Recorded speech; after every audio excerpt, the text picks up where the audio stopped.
कांग्रेस ने आखिरकार अंतर सीट बीजेपी से छीन ही ली। सत्ता में होने के बावजूद बीजेपी क्यों हारी और कांग्रेस ने कैसे इस सीट को जीतने में कामयाबी हासिल की, इसके कारण भी चौंकाने वाले हैं।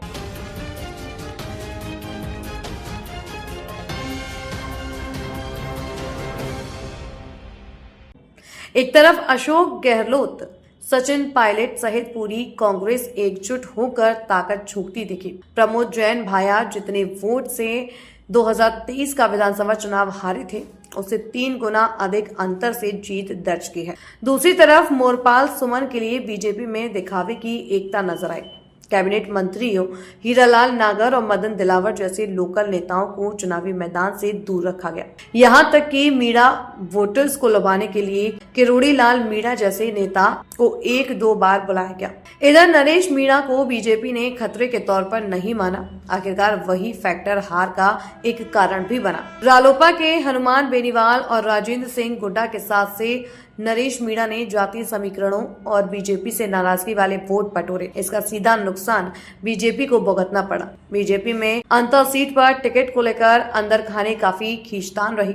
प्रत्याशी घोषित नहीं करने में देरी के कारण कुछ सुर्खियां भी बनी। बीजेपी के वरिष्ठ नेताओं के अनुसार मोरपाल सुमन पहली पसंद नहीं थे। सूत्रों के अनुसार वसुंधरा राजे इस सीट से कंवर लाल मीणा की पत्नी को ही टिकट दिलवाना चाह रही थी, लेकिन परिवारवाद की बात उठ गई। इसके बाद इसी सीट से 2013 में विधायक रहे प्रभुलाल सैनी के लिए भी पैरवी की। पार्टी में रजामंदी नहीं बन पाई और स्थानीय नेता मोरपाल सुमन को मौका दे दिया। हालांकि शुरुआती असमंजस के बाद वसुंधरा राजे मोरपाल के साथ प्रचार में जुट गई। मोरपाल भी वसुंधरा राजे के करीबी नेताओं में ही गिने जाते हैं। अंतर सीट पर चुनाव प्रभारी वसुंधरा राजे के बेटे सांसद दुष्यंत सिंह को बनाया गया था। राजे दुष्यंत दोनों ने प्रचार में काफी जोर लगाया। प्रचार के दौरान सभी ने माना कि अब ये चुनाव मोरपाल से ज्यादा राजे का हो गया है। राजे की प्रतिष्ठा से इस चुनाव को जोड़ दिया गया। सीएम भजनलाल शर्मा और राजे ने मिलकर एक रथ पर बैठकर प्रचार भी किया। राजे, भजनलाल और दुष्यंत सिंह ने वोट मांगने में कमी नहीं छोड़ी,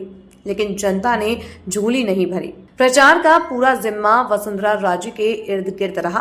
पूरे चुनावी कैंपेन में देखें तो अंतर के स्थानीय वोटर्स में पैठ रखने वाले हाड़ौती के 2 दिग्गज नेताओं को ही दूर रखा गया। कैबिनेट मंत्री हीरालाल नागर और मदन दिलावर दोनों का जिला भी 12 है और जन्म स्थान भी 12 विधानसभा क्षेत्र की अटरू तहसील के चरडाना और अंताना गांव में हुआ है। वहीं 12 जिले के ही 7 बार के एमएलए छवड़ा विधायक प्रताप सिंह सिंघवी तक को प्रचार के दौरान एक बार भी याद नहीं किया गया। लोकल नेताओं को नजरअंदाज करने की बात बीजेपी के स्थानीय नेताओं के बीच ही नहीं बल्कि अंतर विधानसभा क्षेत्र के लगभग सभी गाँव में रही। सूत्रों की माने तो हाड़ौती के दूसरे दिग्गज नेता के समर्थक माने जाने के कारण दिलावर और नागर को अंतर के प्रचार में शामिल नहीं किया गया।